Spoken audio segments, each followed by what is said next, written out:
Nesse vídeo a gente vai falar sobre execução orçamentária e financeira, destaque, provisão, repasse, subrepasse, cota, dotação inicial, Secretaria de Orçamento Federal, Secretaria do Tesouro Nacional e a diferença entre crédito e recurso. Meu nome é Luísa Caroline Leff, eu sou auditora federal de Finanças e Controle do Tesouro Nacional desde 2004 e professora e palestrante de Gestão e Finanças Públicas há mais de 20 anos. Sem mais delongas, pega papel e caneta porque a gente vai agora aprender um pedacinho daquela parte da execução orçamentária e financeira que está lá no edital do TCU.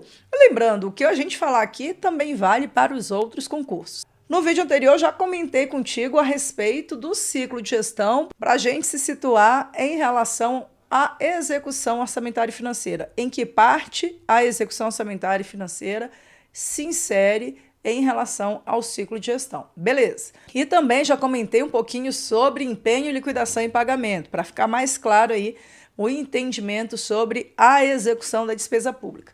Mas como é que isso acontece de fato? Bom, depois que sai a lei orçamentária, o orçamento, ele está lá aparecendo onde? Lá no SIOP, que é o Sistema Orçamentário, Sistema de Orçamento e Planejamento vinculado ao Ministério do Planejamento, à Secretaria de Orçamento Federal, a SOF. Do outro lado da moeda, isso do lado do orçamento, do lado do crédito. Do outro lado da moeda, a gente tem o quê? Tem o recurso, tem o financeiro.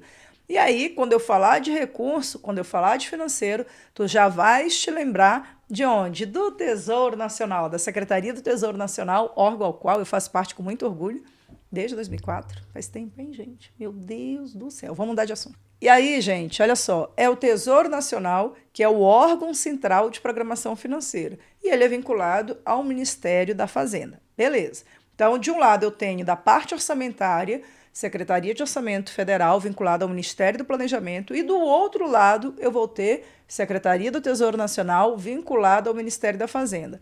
Um orçamentário, crédito, outro financeiro, recurso. Beleza? Jóia. Mas vamos voltar aqui para a parte da LOA. Volta. Gente, a Lei Orçamentária Anual, a LOA, ela, uma vez publicada, ela tem sancionada, ela tem o quê? Ela tem a autorização de gasto para cada um dos órgãos públicos. O limite até quanto cada órgão público pode gastar. Só que é como se eu tivesse feito lá um combinado no meu banco. É o limite do cartão. Eu fui lá no meu banco e fiz o quê? Conversei com o gerente, pedi para ele criar caixinhas, tripinhas, que a gente chama de rubricas, né? Células orçamentárias, para que ficassem separadas cada uma das minhas despesas. Então, toda vez que eu passar o cartão de crédito para comprar, sei lá, passar lá no mercado, supermercado, eu já vai baixar o limite daquela caixinha, daquela tripinha lá do supermercado. Ah, eu passei ali no cartão de crédito, combustível, abasteci o carro, vai baixar a caixinha lá do combustível. E assim por diante. Passei lá, boleto do aluguel, boleto da academia, tá tudo lá, colégio dos meninos, tá tudo baixando lá. Cada um no seu quadrado, cada um separadinho ali, cada uma das despesas separadas nas células orçamentárias. A lei orçamentária, ela vai vir também dessa forma, ela vem também de forma segregada. Como assim, Carol? Se eu fosse pegar a lei orçamentária aqui para vocês iam ver que naquele monte de papel, naquela montoeira de informação de documento, a gente vai ter o quê? Vai ter cada um dos órgãos públicos, além de outras informações, e eles vão ter os valores limites, né? Os limites para cada uma das suas despesas. E aí a gente vai ter também essas tripinhas, que são as células orçamentárias, com a informação de cada gasto que pode vir a ser realizado. Carol, não entendi nada, já estou boiando aqui, presta atenção. Eu te falei que quando eu realizar o gasto, já vai aparecer separadinho lá no meu cartão, se é alimentação, se é combustível, se é aluguel, se é pagamento de colégio de menino, deixei separado. A LOA faz isso também.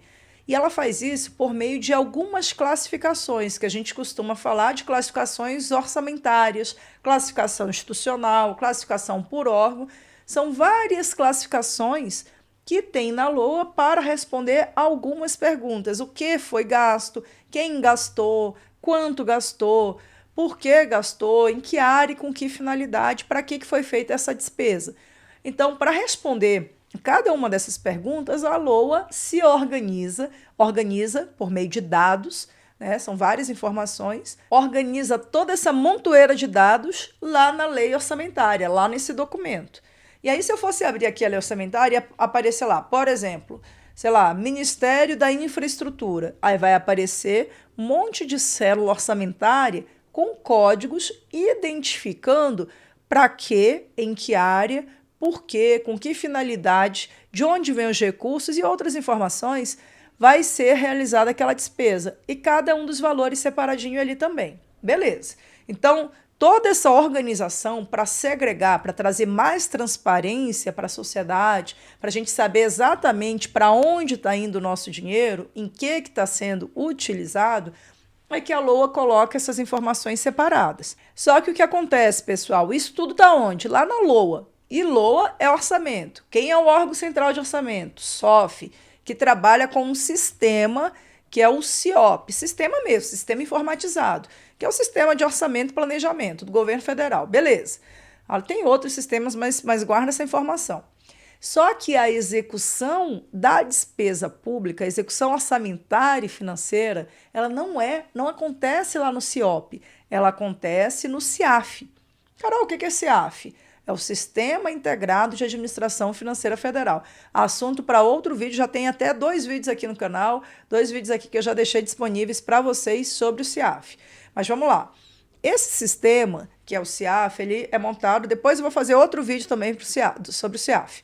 Ele é montado numa plataforma contábil e ele vai registrar, por meio das contas contábeis, toda a movimentação orçamentária e financeira da União. Ok? Administração Pública Federal. E também vai fazer outros controles, outros registros. Mas beleza. Então, eu tenho ali dentro do CIAF registradas todas as fases da execução da despesa pública, o empenho, a liquidação e o pagamento. Jóia. Só que vamos voltar lá para aquela questão lá da LOA. Os dados orçamentários de em que eu vou gastar, para quê, em que área, com que finalidade, que estão lá na LOA, eles precisam migrar para o CIAF, já que é no CIAF que vai acontecer essa execução orçamentária e financeira. Ah, Carol, então significa dizer que em algum momento tudo que está na LOA, lá no CIOP, vai ter que ser lançado para o CIAF? Exatamente. E aí, isso é feito lá no início do ano, normalmente, né, depois que sai a lei orçamentária, por meio de uma coisa que a gente chama de fita SOF. Em outras palavras, é colocar limite no cartão para cada órgão público começar a executar a despesa, começar a fazer o gasto público. Beleza, gente? Mas olha só, dado importante. Eu te falei que a lei orçamentária, ela trabalha com várias informações para responder aquelas perguntinhas. O que, quem, quando, onde, como, enfim. Ela vai trazer todas essas respostas a essas perguntas. E ela faz isso por meio de algumas classificações, classificação institucional, por órgão, enfim, várias classificações ali relacionadas à despesa. Então, eu vou ter a classificação, por exemplo, funcional por programas, que vai trazer para a gente a função e a subfunção. E vai trazer para a gente, juntando o programa, programação e localizador de gasto. Isso tudo criando uma informação chamada de programa de trabalho.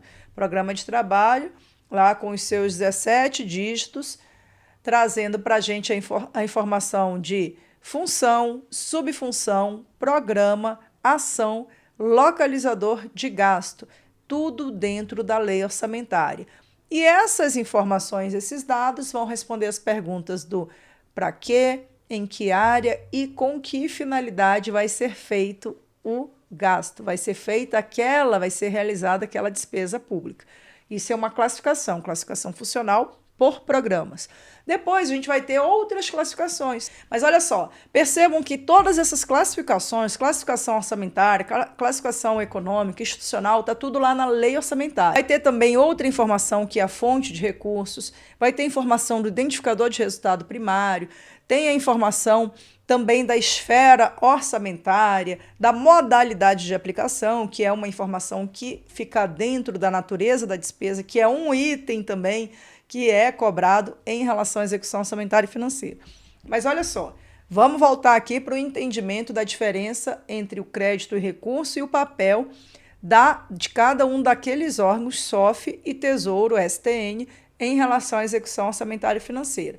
Eu estava te falando que os dados que estão lá na LOA, eles precisam migrar para o CIAF, porque a execução orçamentária e financeira é feita no CIAF. Joia, beleza. E esses dados vão migrar por meio do que a gente chama de fita SOF. Saiu a lei orçamentária e depois o orçamento vai aparecer lá no CIAF para que cada órgão público comece a executar a despesa, porque eu só posso empenhar se eu tiver crédito, eu só faço empenho se eu tiver orçamento. Não preciso do recurso, mas preciso do orçamentário. Beleza. Como é que isso acontece de forma prática? Lá na SOF, a gente vai ter o quê? As informações da lei orçamentária, toda essa montoeira de dados que eu comentei há pouco, que estão lá no CIOP. Esses dados vão migrar para o CIAF. Essa primeira migração a gente chama de dotação inicial, lá do lado orçamentário. Então, eu vou ter lá em cima o quê? Eu vou ter a SOF como o órgão central de orçamento e a SOF vai fazer a dotação inicial para, por exemplo, o Ministério da Agricultura, lá para o MAPA. Ministério da Agricultura, beleza. Esse orçamento, ele vai cair lá no Ministério, mas ele não vai cair diretamente numa coisa chamada unidade gestora, as UGzinhas. O que é unidade gestora, Carol? Nada mais é do que uma filial do órgão público espalhadas pelo Brasil e também lá por Brasília. Então, a gente vai ter, por exemplo, a Embrapa. Tem Embrapa no Brasil inteiro, né? Então, eu vou ter unidades gestoras da Embrapa. Ministério da Fazenda. Tem Ministério da Fazenda aí no Brasil inteiro. Eu vou ter as unidades gestoras do Ministério da Fazenda espalhadas aí pelo Brasil. Universidades. Vou ter lá Ministério da Saúde. Enfim. Então, a unidade gestora é como se fosse uma filial do órgão público espalhadas pelo Brasil. E elas, se elas forem executoras, elas vão executar a despesa, empenhar, liquidar e pagar. Só que para empenhar, a gente precisa do quê? Para gastar. Não tem que ter limite no cartão, se for na modalidade de crédito? Então, mesma coisa na administração pública. Para gastar, essa unidade gestora executora, ela precisa ter orçamento. E o orçamento, ele vem por meio de um procedimento. Esse procedimento começa com a SOF botando dotação inicial lá na UG grandona, lá na setorial, lá no órgão setorial, por exemplo, do Ministério da Agricultura, que vai fazer uma descentralização interna para as suas unidades, para as suas UGzinhas diretamente vinculadas. Essa descentralização interna a gente chama de provisão. Por outro lado, se o Ministério da Agricultura quiser mandar uma parte do seu orçamento para um outro órgão, hierarquicamente ali na mesma linha, ali na horizontal, por exemplo, Ministério da Agricultura quer mandar orçamento lá para o Ministério da Saúde. Pode, pode. Aí ele vai fazer uma descentralização externa de crédito que a gente chama de destaque. Então, quando sai da SOF, dotação inicial, do Ministério para a UGzinha diretamente subordinada, vinculada, a gente chama de provisão, do órgão do Ministério para outro Ministério ou para administração indireta, por exemplo, o MEC mandando orçamento para a universidade. Apesar das universidades receberem orçamento diretamente, elas são unidade orçamentária diretamente, aparecem lá diretamente na lei orçamentária, o MEC, se quiser, pode mandar orçamento para a universidade. E aí vai ser destaque ou descentralização externa de crédito. Do outro lado da moeda, do lado do financeiro, a gente vai ter o Tesouro, Secretaria do Tesouro Nacional, como órgão central de programação financeira. Então, olha só, eu te falei da parte orçamentária, agora eu vou te falar da parte do recurso. Quando o Tesouro vai colocar dinheiro, vai botar recurso em cada um dos órgãos, porque é ele que tem a chave do cofre, né? É o Tesouro Nacional que administra a conta única do Tesouro, que é onde fica todo o dinheiro do Brasil, lá no Banco Central. A conta única fica no Banco Central e é administrada pelo Tesouro Nacional.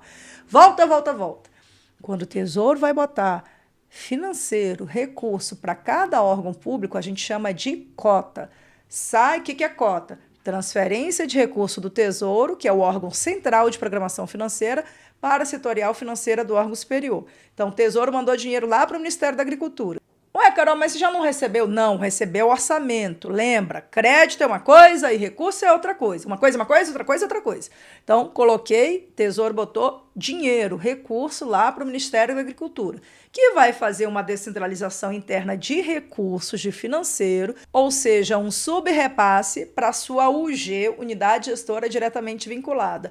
Ou pode fazer um repasse, uma descentralização externa de recurso para uma outra unidade, para um outro órgão. Por exemplo, o Ministério da Agricultura quer mandar dinheiro para o Ministério da Saúde. MEC, Ministério da Educação, quer mandar dinheiro para uma universidade. Eu chamo de repasse ou descentralização externa de recursos. Pessoal, por hoje é só. Acabei de te explicar aqui descentralização orçamentária, dotação, provisão e destaque e descentralização financeira.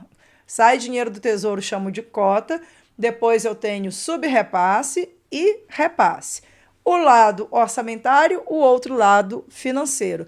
E vamos continuar nossos estudos, porque a prova está chegando. E se quiser matar a parte de execução orçamentária e financeira, que está lá no edital do TCU nível médio, em 10 horas, diretamente comigo, 100% online e ao vivo, manda um e-mail para contato.aretecursos@gmail.com ou coloca aqui nos comentários, eu quero que a gente entre em contato contigo, te enviando todas as informações do curso. Se esse vídeo fez sentido para ti, já te inscreve no canal, compartilha e salva, me segue nas redes sociais. E antes que eu me esqueça, calma que eu te explico.